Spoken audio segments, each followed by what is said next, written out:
წამოყვევით, გამოყვევით ხონში, სადაც უნდა გადავინაცვლოთ ახლა, კერძოდ კი სოფელ მათხოთში და გაგაცნოთ აი ამ სოფლის 3 საპატიო მოქალაქე, მასწავლებელი ლალი კუხალაშვილი, კარდიოლოგი ვიოლა ფიოლია და ასევე პუბლიცისტი ალექსანდრე ჯანელიძე. ეს ადამიანები საკუთარი პროფესიით თავდაუზოგავი შრომით წლების განმავლობაში ემსახურებოდნენ ამ სოფელს და მის მაცხოვრებლებს და მათი ღვაწლი სოფელმა დააფასა და სულ ცოტა ხნის წინ მათხოთში საპატიო მოქალაქის ტიტულითაც დაჯილდოვდნენ ისინი და ჩვენი გადამღები ჯგუფი ესტუმრა მათ და უფრო ფრთლად ამ ადამიანებს გვანცა ჩარგაზიას და გიორგი გეთიას სიუჟეტიდან გავიცნობთ ახლა. მოდი, ნახოთ.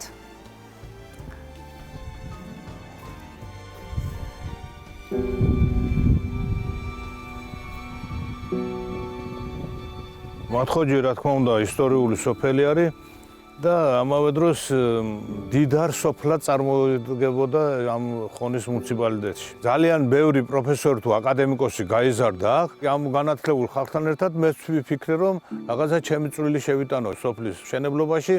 რა თქმა უნდა, მუშაობდი მე ხონში და ხონიდან გადმომიყვანა პარტიის რაიკომის ინიციატივით მოხდა ეს აქ გადმოსვლა და შეუდექი 86 წელს შეუდექი ამ ტაძრების აღდგენას, რომლებიც დარღვევული იყო წელსვევით თითქმის და აღვადგინე, გავაკეთე ვასილ დიდის ტაძარი, გადავხურეთ ალუმინით და მოვაწყვეთ შიგნით ყველაფერი. ასევე წმინდა ნოზერთა მონასტერიც აღვადგინე. ჩამოვიყვანე ძალიან ძვირფასი ადამიანები, რომლებიც ხელს შემიწყობდნენ ამ საქმეზე. რაღაცები გამიკეთებია, რა თქმა უნდა, ამ სოფლისთვის კიდე და რაღაცა შვება მიმიცია ხალხისთვის და დამიფასა, სოფელმა დამიფასა. გადმომცეს სოფლის საპატიო მოქალაქის წოდება. ეს წოდება მათხოჯელი კაცისთვის დიდად მართლა საპატიოა და ამავე დროს ესე იგი ძიმე ტვირთია. ჩვენ როცა ტაძარს ვაკეთებდა და გუმბათს ვადგამდით, იქ ბიჭებმა ჩამოისვენეს, ჩამოჯდეს და რომ ადგენს და დაიწყეს მუშაობა, კაცო, აგერ ნახეთო, რაღაცა ჟენევის უნივერსიტეტის ლექტორი ყოფილაო. ნახე და ეს იყო ლავრენტი მელაძე. ეს ლავრენტი მელაძე ჟენევის უნივერსიტეტის პროფესორი იყო და წყინვალე პიროვნება. ასე უფრო კიდე აკადემიკოსი და აკადემიის ნამდვილი წევრი იყო რობერტი ადამიანი. ასეთი ადამიანების ისტორიებს ვაგროვებ, რა თქმა უნდა, ზოგს ბატონი ავთო ფაილოძე, მკვლევარი, ისტორიკოსის წიგნებიდან ნახულობ, ზოგს ნახულობ არქივებში კიდე რაღაცებს და ვაგროვებ და გული მწყდება, რომ ზოგიერთი წარჩინებული პიროვნება იმდროინდელი და რაღაცა რო სოფლისთვის უკეთებია, რომ არ არის. ისტორიებს, რა თქმა უნდა, ვაგროვებ და ასე ნელ-ნელა მე ან ისტორიკოს მივცემ, ან რაღაცა გაზეთში დავწერ.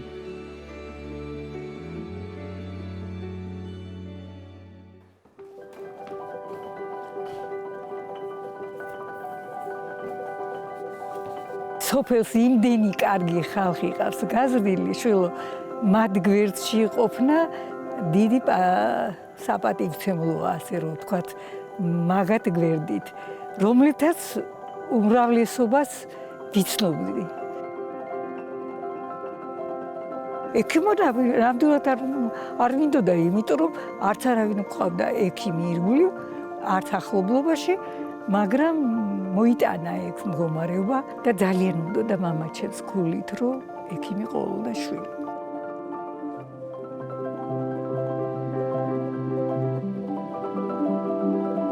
ადამიანი მიყვარდა და მიყვარს საერთო და ეს მომეხმარა ალბათ, მაგრამ ამასთან ერთად მეხმარებოდა უფალი ალბათ შეუცდომელი ვინ არის შვილო ამ ქვეყნად. შეცდომა ძალიან ბევრია, მაგრამ ჩემ ხელში 50 წელი საკმაოდ ბევრია. ადამიანი არ მომკვდარა. მე არ მინახავს ადამიანის სიკვდილი. ბოლომდე ვიყავი რაიონის საავადმყოფოს მთავარი კარდიოლოგი. მუშაობდი ძალიან კარგ კოლექტივში და ძალიან კარგ ხალხში. ახალგაზრდებს ვუჩევდი იმას, რომ ეს იყოს მოწოდება, მაგრამ მე პროფესიამ სიყვარული მე მგონი იცის შვილო, არ ვიცი. უნდა გაამართლო ეს შენი პროფესია. ისეთი მადლიანი არის ავადმყოფი, რომ გეტყვის, რომ ექიმო, მადლობელი ვარ. აი არ დაგავიწყდება ეგ სიტყვები არასოდეს.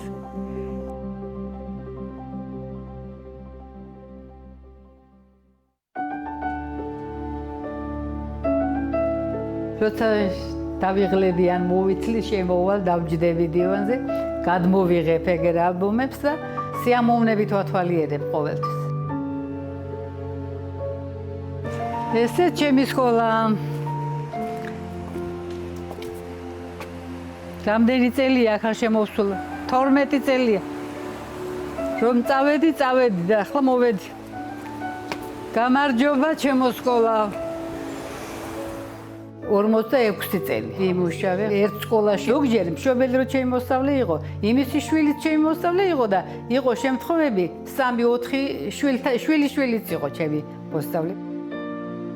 ჩემი პროფესია განაპირობა ჩემი ბიოლოგიის მასწავლებელმა ელენა მელქაძე. ყველა გაკვეთილზე შემოდიოდა დატვირთული, ხან ბალახებით, ხან ფოთლებით, ხან ტოტებით და ყოველთვის რაღაცა ახალ სიახლეს გვაძლევდა. ვიფიქრე მაშინ, რომ მე თუ ვიფიქრებ პროფესიის არჩევას, ეს იქნება ბიოლოგია, რადგანაც ასეთი კარგი მასწავლებელი მყავს. ბავშვი უნდა გიყვარდეს შვილი.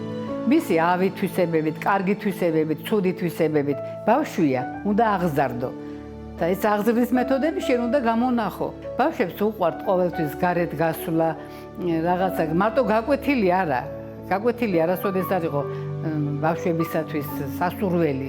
თუ უხარია ამის გაკეთება, მაშინ არ ეძნელება. ეს მაგალითი მივიღე მე ჩემი მასწავლებელიდან, იმ ელენა მელქაძიდან. რაც არ უნდა საქმეს აკეთებდე, თუ არ გიყვარს, არ გამოგივა. რაც არ უნდა ეცადო, არ გამოგივა და მე ალბათ გამომდიოდა, რა ვიცი ახლა. სოფელი ყველას უხარია, 3 შვილთა შვილი მყავს. იმათი სიყვარული და ის რომ ჩამოვლენ და რაღაცით მინდა ვასიამოვნო, მამოძრავებს და მაკეთებინებს.